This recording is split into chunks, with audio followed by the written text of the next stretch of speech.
Hey class, unfortunately for my final video, I'm not able to be at the dog park because I moved, so this is my new place.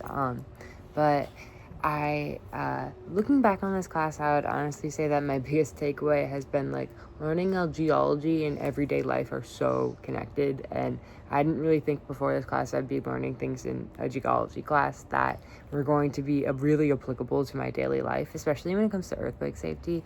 And I know people probably would say well, it's environmental geology, so yeah, you should have expected that, and I should have, but I haven't taken many science classes, so it was exciting to learn that it was really useful. And before module 5, I mostly thought about earthquakes in terms of buildings and fault lines, and not the soil actually underneath us.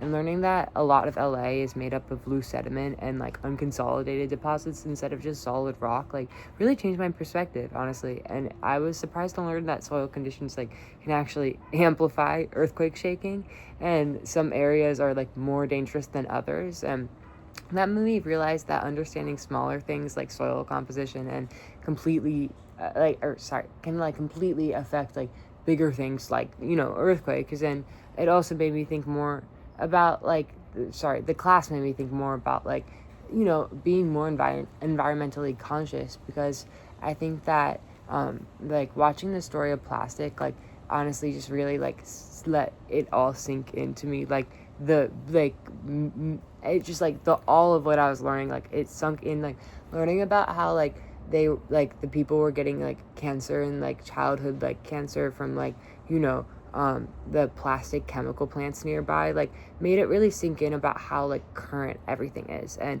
how it's not a problem that we're going to have in the future, it's a problem that we have currently now. And so I thought that was probably the most mind-blowing thing, but I wanted to mention the other thing too because I think they're both important. But overall, this class, both those really changed how I view the world around me, and it helped me realize how connected geology and environmental issues are to everyday life. And then also I wanted to give a shout out to I'm sorry if I pronounce your name wrong, but Bertrand, for doing a really cool video at the La Brea Tar Pits. I thought that was really cool. And so yeah, I wanted to give a shout out because I thought it was thoughtful that he went all the way out there to do a video to entertain us, because it's obviously a really cool video. So thank you. And I love this class. Thank you so much.